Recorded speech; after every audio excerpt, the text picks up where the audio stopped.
Hello, welcome to Libra Philippines. So ito yung reading natin for Libra, Sun, Moon, Rising, Venus, Jupiter, Libra. Take only what resonates. Let's start your reading.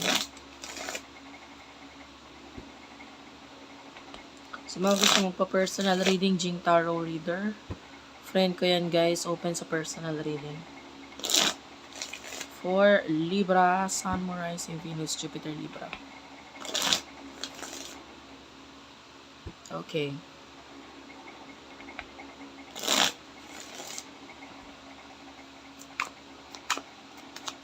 Meron nga pala tayong air sign Philippines ha. Don't forget na i-follow mo rin ako doon.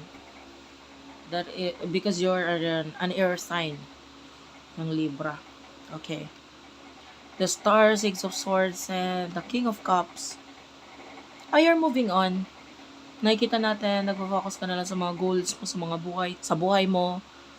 You know, the King of Cups energy, Eight of Pentacles, career. So, nagpapaka-focus ka na lang dito sa mga bagay na to, and then you're just moving away, moving on with your life. Na pwedeng hindi ka naman basta-basta nag-move on, naghintay ka rin, kaya lang wala ka na pala doon sa paghintay mo, so ngayon, nag-move on ka na lang. With the King of Cups, mahal mo pa rin yung person na pinag-move onan mo. It's just that, na-accept mo na lang yung fact na kung ano yung nawala na yon. Okay? So, parang nagpo-focus ka na lang sa mga bagay sa paligid mo, sa goals mo sa buhay, etc. etc. Sino ba yung person na nakakonect mo pagdating sa love? Person na nakakonect mo pagdating sa love?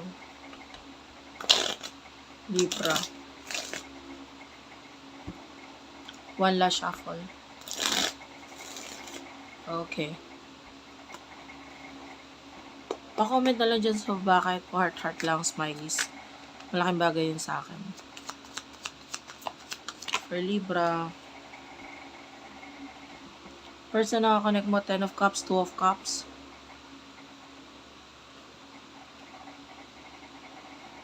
Two of Wands is here. So this person loves you. Pwedeng may partnership, relationship, marriage sa inyo nitong person na to. Kung walang marriage, ito yung gusto niya mangyari, ito yung plano niya. I want to be with you. I want you to be my wife or my husband.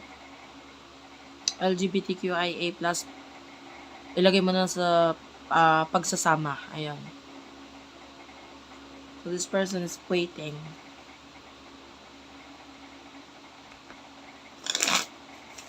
Ano yung emotion ninyo sa isa't isa?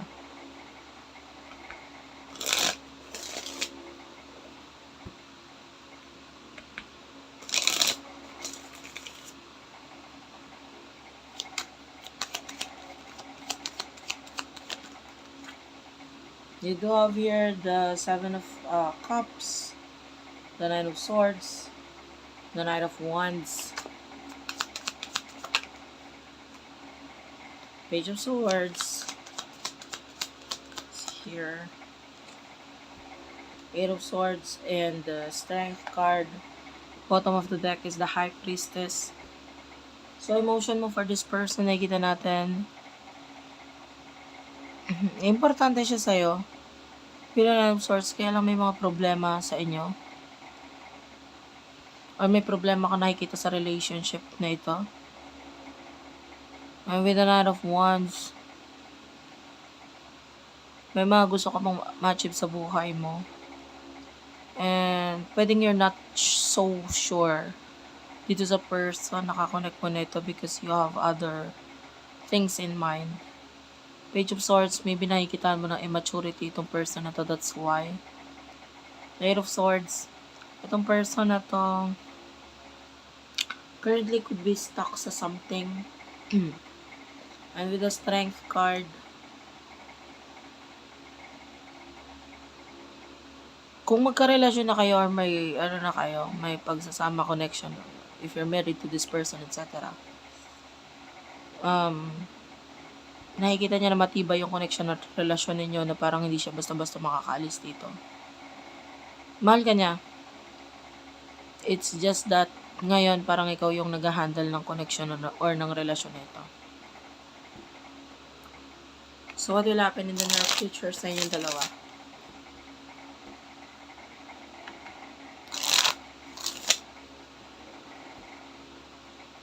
in the near future.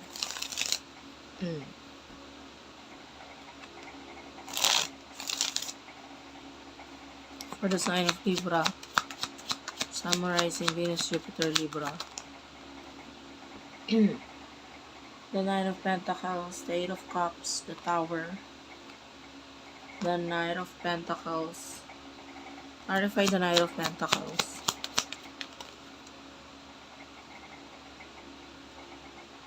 Seven of Pentacles, the Knight of Cups.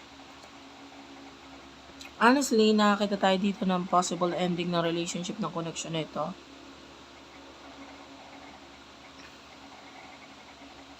I feel like may mga kayang i-offer itong person na to, kaya lang for you, it's not enough. You feel like ikaw ang gumagawa ng actions or ikaw ang nagbibigay, etc. So, hindi siya enough. Alam mo, minsan na relasyon, kahit may love yan, hindi pa rin natin masabing matibay eh. And I can see love here, lalo na sa part ng person mo. Lalo na kung yung isa sa inyo talagang bumibitaw na. Kasi kahit nandun pa yung love, kung kabitaw-bitaw na yung relasyon, para dun sa isa, hindi mo masasabing mag-i-stay pa or magtatagal yung relationship pag gano'n. No?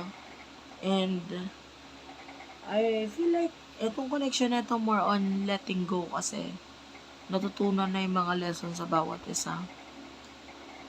No? And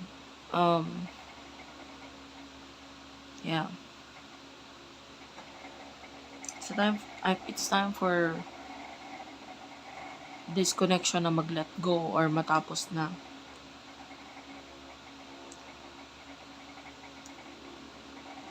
I feel like may paparating sa buhay mo kasi yung iba dumating na nga, yung iba paparating. And ito yung mas magbibigay ng growth para sa'yo. So, medyo malungkot or masakit man, pero kailangan i-let go itong person na to para magkaroon ng new beginning para sa buhay mo. So, thank you for watching, guys. I hope nakakuha ka ng message doon. Nakarelate ka sa ating reading. Don't forget, guys, Air Sign Philippines. Paki-subscribe din po yung channel na yan. Hit the notification bell. And dito sa channel na to, of course, and yung other channels natin, Air Sign Philippines, Water Sign Philippines, Fire Sign Philippines, at Earth Sign Philippines. Please do check it out. Ayan, Unicorn Princess Tarot, Madam PTV, at saka yung Virgo Philippines. Please do check it out. I love you all, guys. Thank you for watching and bye-bye.